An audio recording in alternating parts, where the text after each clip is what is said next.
Welcome to Cine Latino en Casa, Cine Latino at Home, October 15 to the 22nd, a unique program of the newest award-winning Spanish and Portuguese language films from all over the globe, presented by the MSP Film Society, the regional exhibitor of international independent films since 1963, and celebrating in 2021 the 40th anniversary of the International Film Festival that takes place every spring.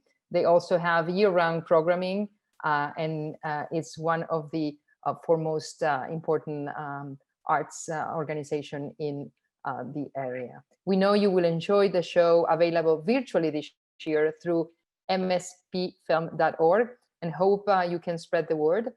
In this year of great change and uncertainty, your engagement is more important than ever, and providing critical support to your favorite nonprofit arts organization and to artists, communities, and cultures reflected in the stories told. Thank you. Muchas gracias. Obrigado. Thank you, everybody. Welcome. We just saw the trailer for the beautiful film that we are featuring this year as part of the first ever retrospective to our fantastic Rodrigo Reyes. I'm not going to be moderating this particular panel. I have the privilege of having a very special guest. So let me introduce our moderator and then very quickly to the rest of the guests. Jessica Retis is Associate Professor in the School of Journalism and Director of the Masters in Bilingual Journalism at the University of Arizona. She has more than 2 decades of professional experience as a journalist in Peru, Mexico, and Spain, and over 3 decades of experience as a teacher and a professor in US, Spain, and Mexico. Welcome, Jessica, and thank you so much for being part. It's also a little bit of a dream come true having you here. I'm gonna start with Rodrigo. Rodrigo Reyes, director, producer, writer, and many more things, and the focus of this year's retrospective, the first ever on his work. With us, we have also the indomitable Inti Cordera, who is a producer of pretty much all of Rodrigo's films, but also today sparing a little bit of time because he's also the director of Docs MX festival, one of the most important documentary festivals in the world, happening exactly at this time. So thank you so much for giving us this time. And last but not least is Justin Chin, award-winning cinematographer. And you just saw some of the pictures for the people who haven't seen Purgatorio. And of course, the film is going to be playing throughout the week in the festival, but the film has been shown before in other festivals, and hopefully you can catch it up outside Minnesota, where Cine Latino is playing. That's all for me. I'm going to leave Jessica to take it from here. Thank you to all of you, and again, thank you for joining us in this conversation. Thank you. Thank you very much, Hebe, for the invitation, and thanks to the director, Rodrigo Reyes, producer, Inti Cordera, and cinematographer, Justin Chin, for producing an impressive version of The Border. This is definitely a documentary that gives an authentic and emotional journey to the soul of La Frontera.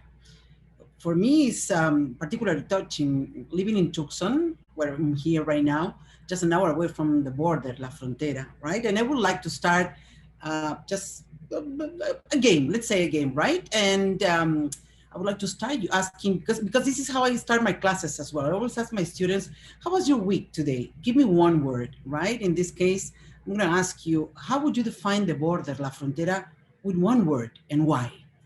Rodrigo? You're muted, Rodrigo. I would say hope. Hope is the word for me, esperanza. Why? Because it's a place where hope, where that has been built around hopes, you know, all sorts of hopes, and the triumph of hope and the failure of hope as well.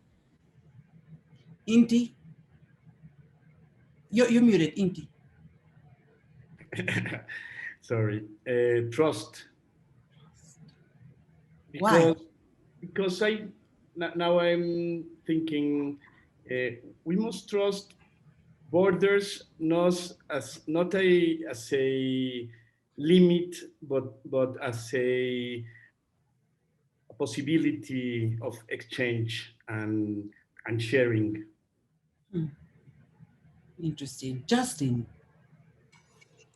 I would say opportunity. I think there is an opportunity for bringing the countries and the political parties and the world and people together. It already happens. It's just we have a wall that represents a division.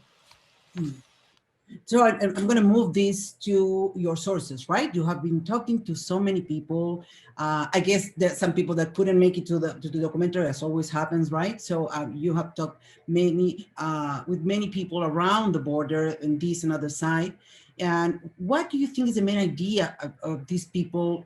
What idea they have about the border, la frontera? From what you have been talking to them, what is your experience? What is the most common idea that they have for La Frontera? Rodrigo. I think what we experienced, because we met so many people in so many different places of the border, that there was like this constant feeling of what's next, that living day to day, because they're so close to the situation and things can change very quickly on the border. And I think that feeling of like, you're in your bubble, but you're really part of a larger monster or animal that is this whole border, right? This thing of possibility and trust and and hope. So it was really interesting to start comparing characters, because we met everyone, but they didn't meet it themselves. They didn't meet each other. Indy, what is your thought about that? Well, my only thoughts right now is trying to remember that experience that happened almost 10 years ago when this adventure started, no? When I somehow joined Rodrigo in the adventure of making this road trip along the Mexican-American border, and and and even when I not kind rejected, but I didn't was really trusting the idea of making another film about the border. The results and the experience that Purgatorio drives us through, it was and it's still being an experience to understand this complex world and universe around this, I don't know, 2,000 miles of territory sharing Mexico and the United States. Mm-hmm.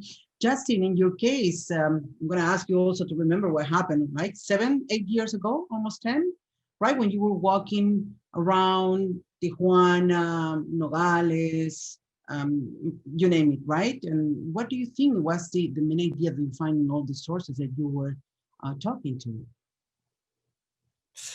I, I do think there was a lot of hope and potential that people were either on both sides. And I think there was a need to see that there was something that can happen, some agreement or some thought about what it means to be neighboring countries. It's a very broad experience that we had. We talked to many different types of people, and they had varying different views. And but I felt like they do, whether they wanted the border to be closed or whether they wanted to be open, it was for something that they felt was an opportunity. Um, and it can be very divisive, of course, as you could see in the film. But and they all have their own worlds, and everybody had their own experiences given their position or place along the border. And it was very interesting to see how people reacted to various thoughts and impression about what it means to be on the border. But most people were looking for something to be solved or something to happen, and we're hopeful for that to happen. Whether it happens or not is remains to be seen. Inti, I want to go back to the idea you started commenting about. Is I've seen that you have produced a wide range of long feature projects, series, TV shows, you name it. In your collaborations with Rodrigo, we can count, well, correct me if I'm wrong, 2 at least, right? Purgatorio and Lupe Under the Sun. How would you describe this kind of professional hermandad? 4, okay, so yeah, okay, correct me. I have only 2. Tell me which one, where are the two other, and also, how do you agree to starting this kind of journey together? 4 times, not 2. How? Well, when I first met Rodrigo was when a film he did in 2010 and was selected for Docs MX Festival. Was the first time I see Rodrigo's work, and we met and we started first like a friendship, no? And sometime after, Rodrigo came with me with the first dossier of Purgatorio, and I wasn't really sure why Rodrigo wanted to do another film about the border, no? But we exchanged letters of support from our production company, trying to support him first, no? And then he challenged me. He said, this is not going to be another film about the border. This is going to be a very special film about the border. So I got surprised on that. So when I challenged him to conform a film team, because previous Rodrigo's works were made by himself, no, with his camera around. I challenged him to find a photographer, and he found Justin. No, I challenged him to find a sound guy, and he found Inercia. No, or maybe I introduced them both. And when he came back with the first images from the shooting, I really miss. I wasn't able to join them as a producer in the car, no, in the van that they were driving, no. So after that, I confirmed my trust in him and in the project, and we start searching for funding for post-production that we found with the National Mexican Film Institute. And we premiere Purgatorio in Guadalajara, where Hebe found her and found the film interesting, and he invited us to LA Film Fest. And with that, an outstanding festival route for the film. And in that time, and from time to time, from beer to beer and tequila from tequila, we become really good friends, and we trust each other. And then we jump with an award that was given to Purgatorio to start thinking in Lupe Bajo el Sol. And then we started thinking in the third film that is not yet finished. It's in process. Is Sanson and me. And in the while, I visit him in Merced, in California, where he lived with his family, and we made a trip to Yosemite Park. And while we were walking around Yosemite, we started thinking in 499, the last film that was premiered in Tribeca Film Festival this year, and that has gone to Hot Dogs, EBS Film in Korea, jumped to Argentina now, is coming soon to La Mostra de Sao Paulo. And well, that's a way that we have gone together for 10 years of working and friendship. But let's say that Purgatorio was the beginning, right? Of everything. Yes. Okay, so now I'm right with this. So let's go to Justin. Justin, it was interesting to me to see your work, and then because you have a particular passion for visual storytelling in film, but also in media technology, in video games. You know, what caught your attention about this project when working with Rodrigo? I think the most striking thing about this project, and when we, Rodrigo and I first met, we didn't know each other before the project, and another cinematographer who dropped out, had to drop out, recommended me, and I'm sure other people, to Rodrigo, and so we met and sat down and talked. He provided an outline for the project. And when I read through it, I was seeing a lot of interesting details in what he was describing. And it wasn't very typical of a documentary project because it was embedding a lot of imagery, it was embedding a lot of metaphorical thinking, and so it just fueled a lot of thoughts about how this could be portrayed. And I pulled out some art books and visual guides that I had that I thought would fit, and brought them along to this cafe, the meeting that we had, and then that was, I think, it seemed very successful meeting, obviously, and shared those thoughts. And I thought the idea about this landscape, about the details of the landscape, and the border being this, it's an inanimate thing, but it actually draws a lot of emotion, and it becomes this creature. It becomes this thing that people describe, and so that was the striking element for this, and being able to see it as a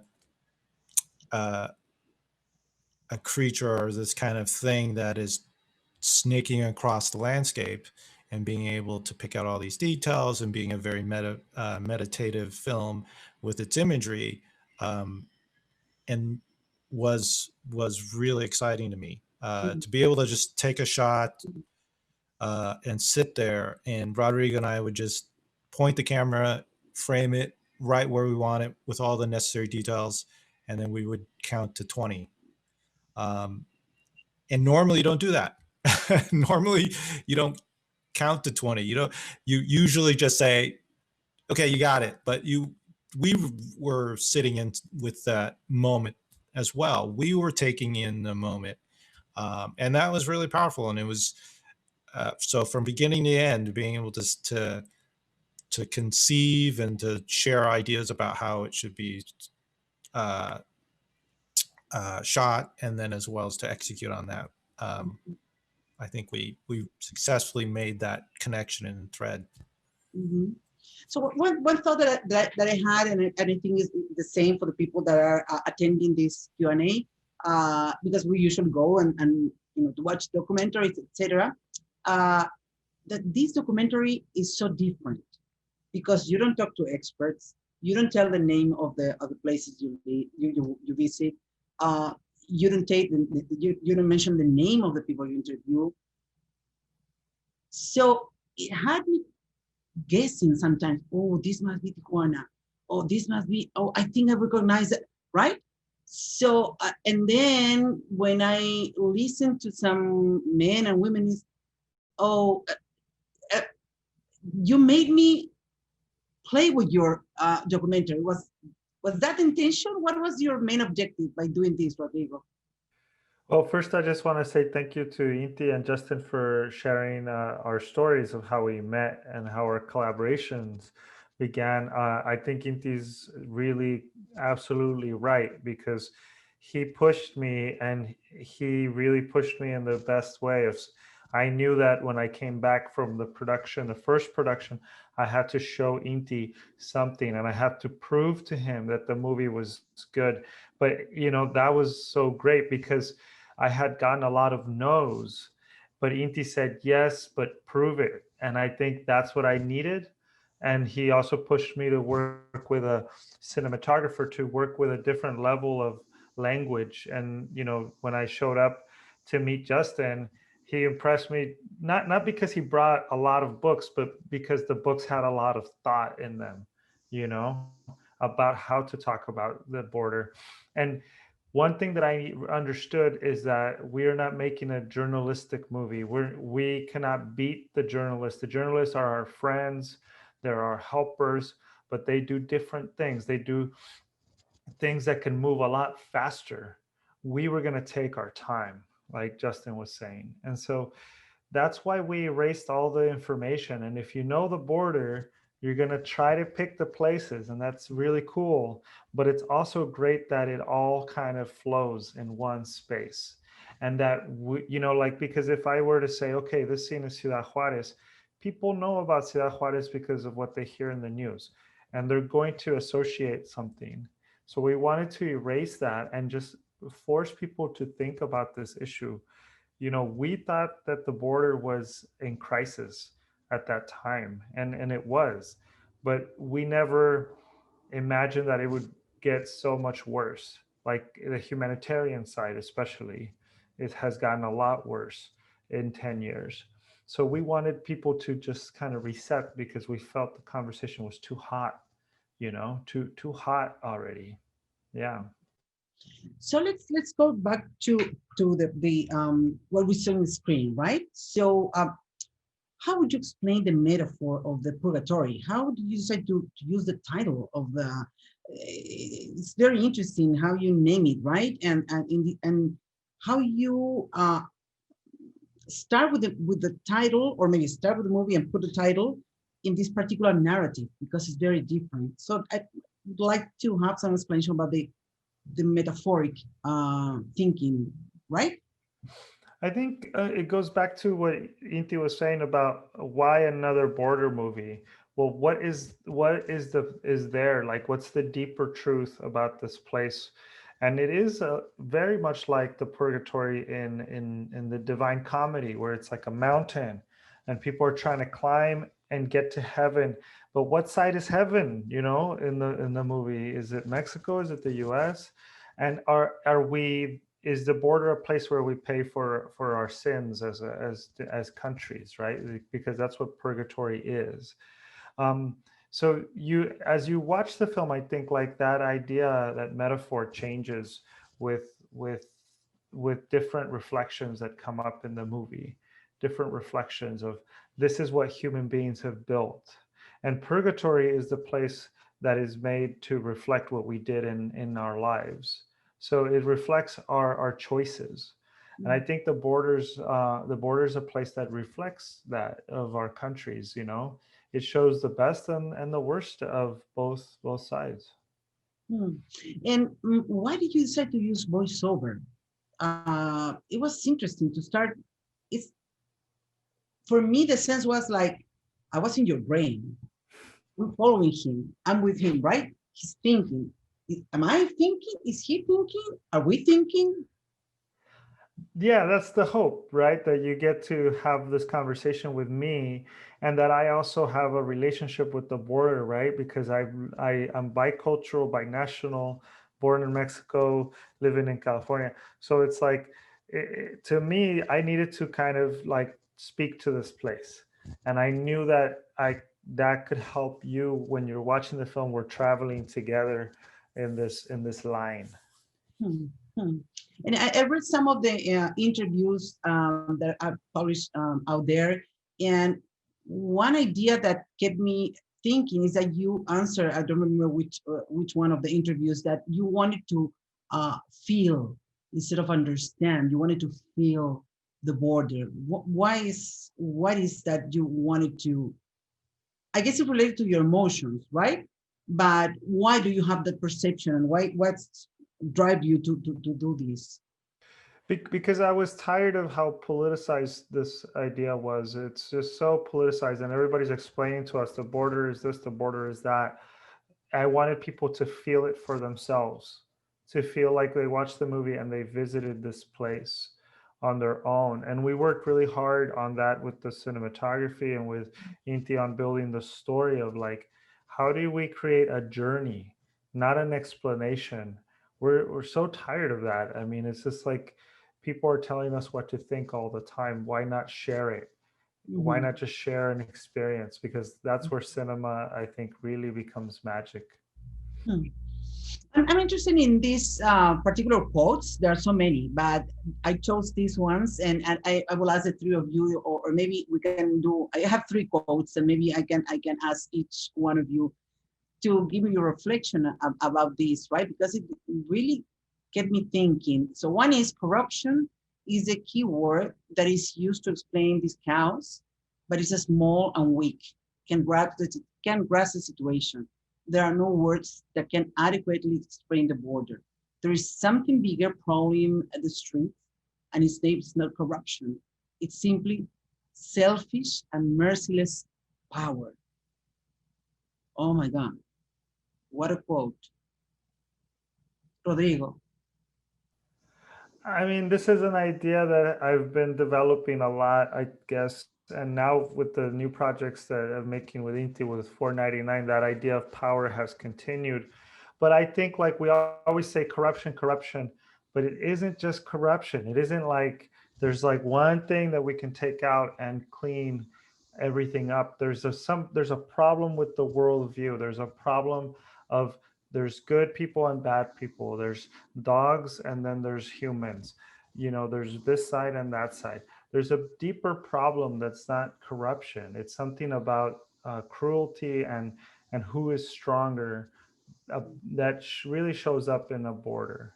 You know, the situations we see in the movie don't happen because of corruption. They happen because of this power, and it's really hard to define specifically. It's mysterious, but it's very real, and it affects a lot of lives, I think. Because if it was just corruption, well, then just follow the rules. But what happens when the rules are broken? What you know, is that power? How power uses the rules and breaks the rules on purpose? You know? Inti, you're in Mexico right now, right? Right now, yeah. Okay, so maybe putting this into context of the other border. So not the border in the north, but in the south of Mexico, right? So if you take that movie and you put it in the other border, what are your thoughts about that? Oof. Maybe it's the beginning of a new film right now, because it's not a way to try to compare. I mean, the reality of Mexican southern border is totally different, no? But it's at the same time some kind of same. But the difference is that most of the migrants from Central America doesn't want to stay in Mexico. They want just use Mexico as to cross as to the United States. What I was thinking, Jessica, maybe I will go another way of your question. Is the it's now that I I'm thinking back in this project, no, is I'm trying to understand how it became such an important and powerful film that has gone through screens and screens all over almost 10 years, a decade, no? And it's because that challenge that we took 10 years ago, no, that was enriched with Justin's absolutely wonderful photography work, with these layers of discourse that Rodrigo found in a I was thinking now, in a search of characters and stories, to find, not to search characters and stories. I don't know if I'm explaining very well, because there was not the time to investigate and to think that we were going about to land in Juarez or in Nogales and find the story. The stories presented themselves, no? And that combination of adventure with also this voiceover from Rodrigo, it took a long time to pull down these texts, no, that you started quoting, no, and it was a very, I mean, maybe, and I mean, because in the last 10 years we have done another projects and I have worked in another films, but that handcraft work that joined us and made and strengthened the film in the discourse to make it almost like a universal film right now. Mhm. Let me remind the viewers that you can ask your questions. We're live on Facebook and also in the Q&A in the Zoom session. Please to go ahead and ask your question. I have plenty, but I would like to give you also the opportunity to talk to these outstanding professionals, right? So there's one thing that I wanted to touch. Did we lose Rodrigo now? There he is.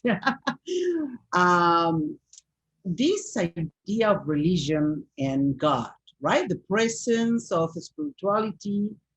I feel like it's a leitmotif during the narrative, right? We see young people with signs directed to criminals, corrupt politicians, etc., standing in the streets, right? Maybe I should include one question there. How do you find them? Was a surprise for you? And then also you hear people saying that they were saved by the love of God. What's the point that you're trying to address with this type of scenes? I think when you talk to people who are in real extreme situations, they are closer to God. They are closer to the idea of spirituality because it's real. It is very real when you're looking for some place to sleep, when you have lost your loved ones, when you are in the problems that some of the characters are in. You're trying to find meaning. Many of us, like, we don't have to think about God because we're like living our lives and we're comfortable. But I always have a lot of respect for the characters in Purgatorio because they're in a very different world, and in that world, you know, God is real. And so all of those ideas help to make the film more about this metaphor. What is a border? Why do we have borders? What does it do to human beings? And so, you know, it's funny because Inti and I are working on a movie about a friend who's in prison, and he talks about God a lot. And who am I to say, well, God is not real? To, you know, maybe not to me, but my life is very comfortable. I'm not facing these problems. I'm only capturing them and making works of art. It's a privilege, you know? So I feel like God just came very naturally to the movie. And from the cinematographer point of view, Justin, those things when you have the young woman and then the young man just standing with signs, right? How was the process of shooting those scenes? That was a very interesting experience, and I don't know about we met up with them, and the process was that we met up with them. Rodrigo somehow found them. I'm not sure. He could probably explain that. And we went with them as they prepared at the church, and the commitment there was amazing because I think they just literally were spray painting themselves. So maybe back to Rodrigo. Oh, sorry, Justin, you were saying? I thought you stopped. Yeah, and well, and that they were so they were there and their commitment in that. And I just particularly thought that was a little, it felt dangerous because of the color and the paint, and it was the smells, and it was everything. And but they were out there standing, and they stood out there very stoically, very powerful, and it was hard not to take your eyes off them. So I can't imagine what the authorities were thinking as they drove by. So it's just yeah, it's to see that the face of the maker, or the face of angels right in front of you is pretty striking. So yeah, the movie has so many moments, very touching moments, but that one was very interesting for me because you don't hear them. Rodrigo, why did you decide not to talk to them? Because just see them, not you don't hear them. But they were already speaking so loudly, you know, with their presence. There was no need to speak to them. I think it was just such a beautiful image, and we were very lucky with this movie in terms of finding the characters. We had a lot of help from a local journalist in Juarez, friends all over the border, friends of mine, friends of Inti's, helping us all the time to find people. And that's how we found the angels, you know. And I think it's a image that makes sense, you know. It's an image that makes sense. Angels outside of the police station, you know. It makes more sense now even than it did 10 years ago. Yeah, and the image is so powerful that you chose one for the image of the film, actually, right? Yes, it's like whoa, what's going on? Is this like a surreal place or what? Exactly. So we got one question from our audience. What were, I mean, I need my glasses. What were the biggest challenges on the making of this film? Anyone? Inti, what do you think was the biggest challenge in this process? Okay, there is almost not a documentary film without challenges. Starting the idea to making a documentary is a challenge itself, no? And well, there were not too many challenges really. I mean, the normal challenges of making an independent film. It was like to start, to go through, and to finish. No, one challenge. I mean, maybe Rodrigo can tell, but a challenge. Maybe one was to agree on the final script. It was a challenge. Yeah, the script, we went back and forth many times on the script. And I think like it's just like, what do you want to say about something like this? It's the border. It's a huge problem. Everybody has an opinion. There's books and movies and more books and more movies. So we had to just come to peace with the movie that we were making, you know, and go through that process of just like accepting this is our journey. This is what we saw. And it won't be the complete final word on this thing that is the border, you know?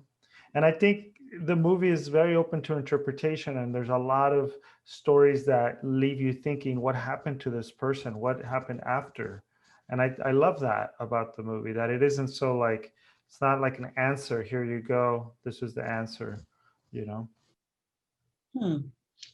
One moment that made me think, well, many made me think, but it's one that I want to ask.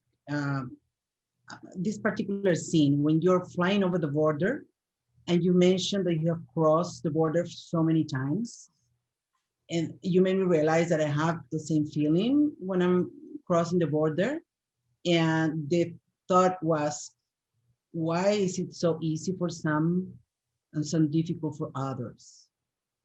What are your thoughts about that? Yeah, I mean, it's an absurd situation. It's an absurd situation that these two men that we see at the beginning, at the end, and I should thank our editor Manuel Singaris. He's the one who said, you know, let's put these two men at the beginning and at the end of the film.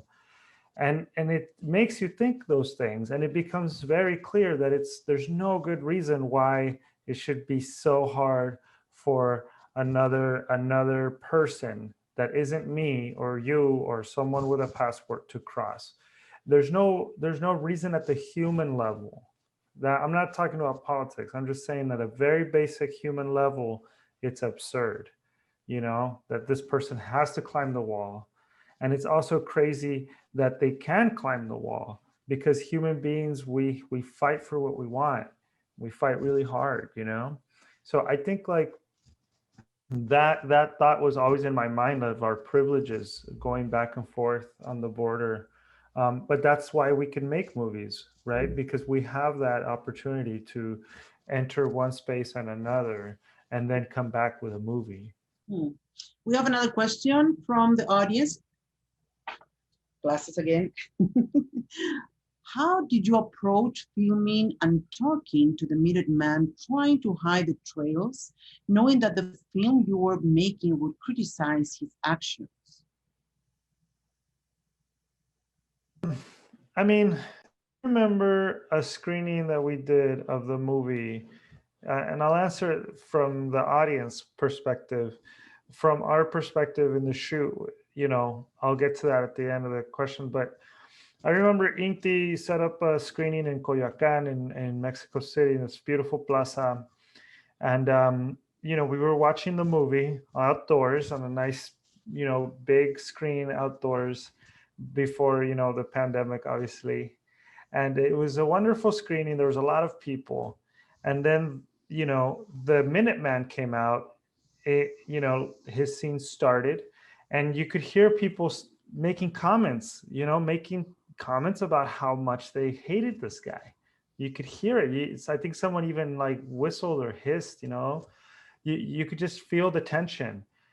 And what I found really interesting that screening, and is why I was able to respect this character, was that when he started talking about all the things that Mexico needs to fix so that people don't migrate so much, you could hear the same audience in Coyoacán agreeing. They were like, yeah, he's right. And that's the thing. He's so wrong and he's so right at the same time. And I love that. And I think I really also respect that, when we were filming him, we all treated him with respect, like I didn't have to worry about Justin being rude to Gadget Dan because we didn't agree with him. Everybody was like on the same page, and we all treated him with respect. And then later we found the other character who was like the opposite brother of him. Like they're both older white guys alone with too much free time, and they're both in the mountains. And it was so great because the movie wanted to share this stuff. And I think when we look at people who have ideas that are maybe racist and intolerant, like we don't talk to them. We don't figure out what they think. There's no dialogue. Well, we need that dialogue because he's out there. That guy is out there cleaning up the trash, and he has this idea. Let's talk to him, And I love that the audiences understood that he could be wrong and right at the same time. Such is life, huh? Interesting, yeah. We have other question. Did the making of the film change your perception of the border? Did you learn something about the border that you didn't know before? I would like to hear what my colleagues think about this question, actually, because they all had different experiences. I would love to hear Justin's words. I feel like I'm the outstanding element in this. What did I don't know. I think it goes back to the challenges. I think there was just so much we could see and could add to the film. There were just so many things that were cut. I remember just something that I learned, and it's just something you just have to be there to see or experience. And we all know all these stories, but was that when there was a place right out of where people from the American side would park their RVs and walk across the border pretty freely and go get their medication and then come back. And to see that as like the way people cross very different elements and for very different reasons, almost the similar reasons, but there was just this border that you had to pass through. And it was really open. It was a whole town that was some set up as a pharmacy. So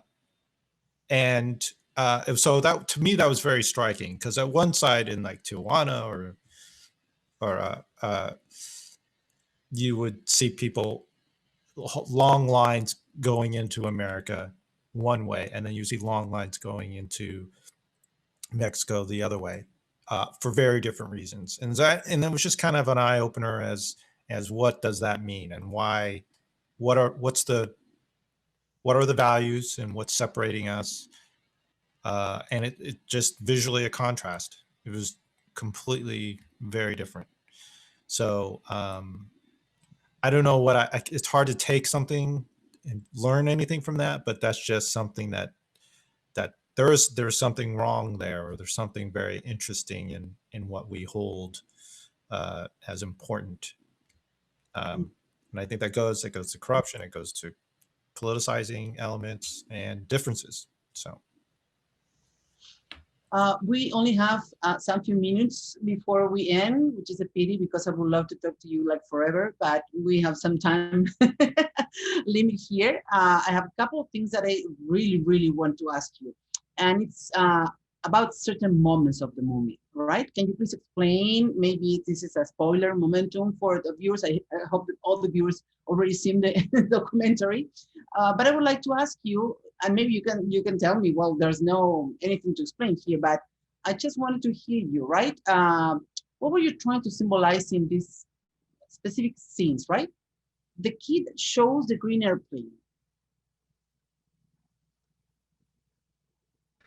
I don't know why that kid kept showing us the airplane. He kept coming up to us and showing us this airplane. He was like, I think he had some issues, but he was just the sweetest kid, and he kept coming up and showing the airplane. And it's such a magical image. It can mean so many things, the airplane. Like, we are human. We invent things. An airplane. It was such a beautiful image. I don't know, we just had to get it, but we didn't really know what it meant. And that's what I love about making documentaries. It's like, it's an adventure. You don't know what this stuff means, but reality is speaking to you. If you're in the right place, it's going to speak to you. And I remember that day, like, we had been playing with the kids, filming in their class. Justin was showing them how to do yoga, and then like they started playing soccer, and this kid just kept coming up with the plane. He was trying to tell us something, and I'm glad that we recorded it. And then as we were finishing the film, it just felt like, oh man, like there's something to this image that is just really mysterious, but it ties everything together. Another one, the man that climbs the high fence and is getting there, and you got the scene. Well, to tell the truth of that story, when we got there to the border, we had met these two men. Well, one was young, one was older, at a breakfast soup kitchen, and they were on their own. They didn't have a handler. And as you know, Jessica, from living on the border, there's people who control people. They were on their own. So when we got there, it was the first time that this young man had seen the fence, like the fence that where he could actually try to climb it, because he had been in Nogales, and you can't climb it there because there's guards everywhere. But he just started to climb. He just started to climb on his own, and the other guy was like, "No, you can't do this. What are you talking about? You can't do this." And Justin, I was like, film this thing, because I would never ask him to do that, but he had to test himself. So in reality, he climbed up there and then he sat there and he was like, I could do this. And then he came back down and then we did the interview. Oh. Yeah. Because you see, he needed to prove to himself that he could do it. He needed to prove himself that he was a human being who can do this. Yeah. And so in the edit, you know, and that's what Inti was talking about the editing and the writing and everything of the film. Like, we changed that because it's such a powerful image for the audience, you know, because we might live a whole story behind every scene, but we need to show you a good scene, a scene that really works and makes you think about all this stuff. Well, I have so many other ones, but we don't have time because we're approaching to the end of this, right? Because we need to finish at 4:30, right? So I want to end with actually the beginning of the documentary, because you start asking the viewers to imagine the world when borders did not exist. And I would like to ask the three of you your thoughts about that.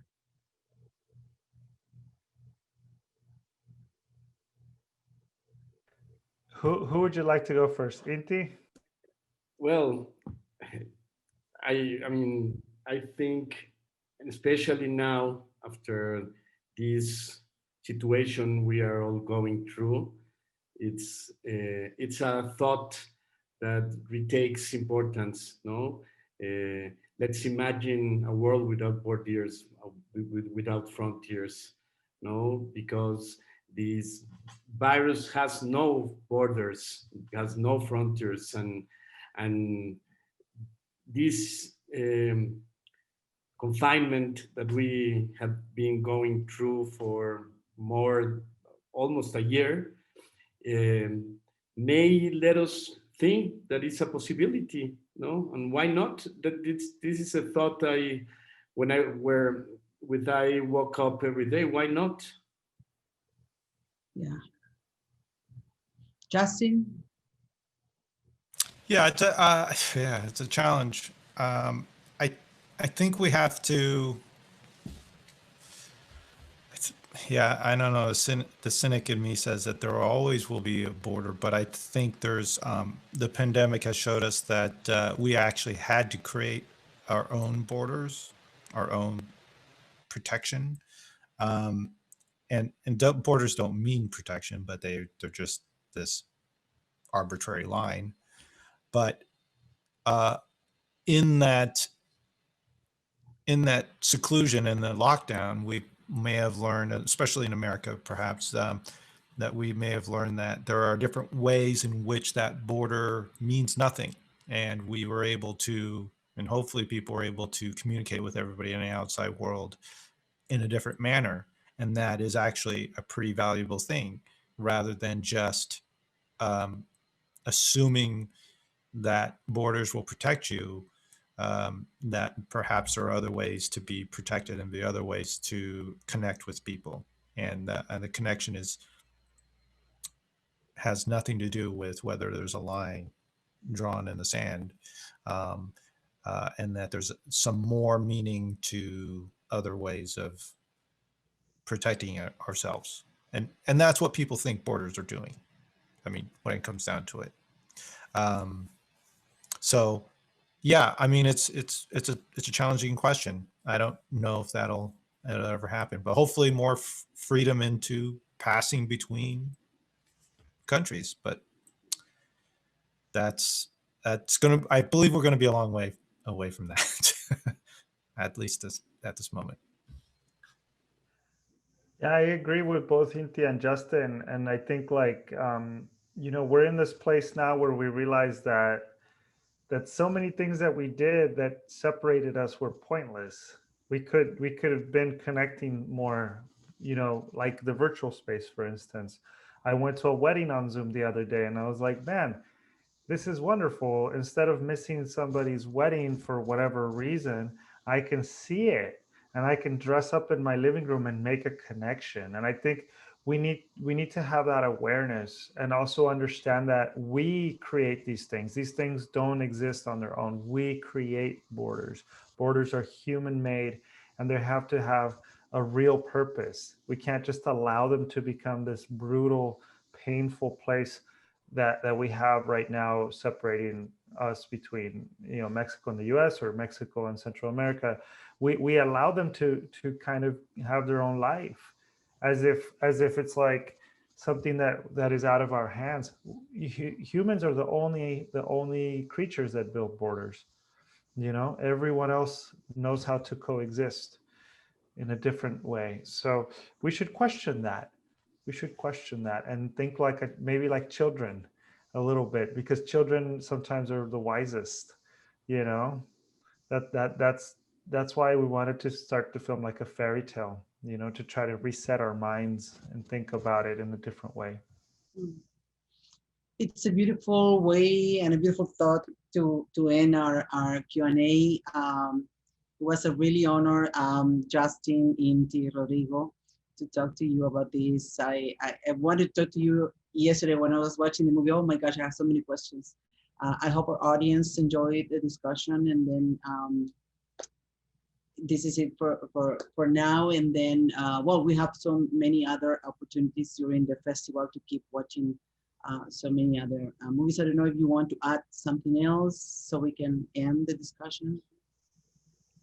On my side, just thanks for the invitation, Jessica, for the conversation with these very good friends, and to Jesse and Hebe for making possible the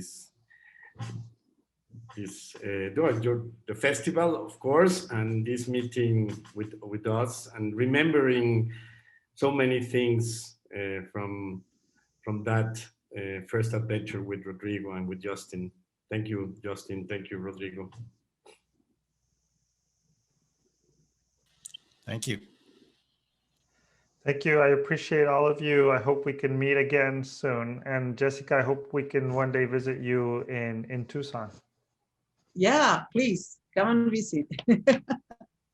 Well, thank you, everyone, and we'll see you again soon, I hope. Thank you. Keep safe and keep calm. And wear your mask. Your mask. And vote.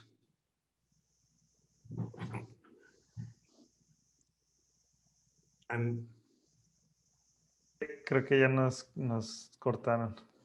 Creo que yo sigo aquí en pantalla, ¿o qué hago? ¿Me sigo Bueno, viendo? te abrazo, bro. Nos vemos pronto. Muchas gracias a todos. See you. Vote on November 2nd. Yeah, we have to go vote. Chao. Adiós. Take care. Gracias, Hebe. Gracias, Jesse. Saludos en casa. Jessica, Jesse.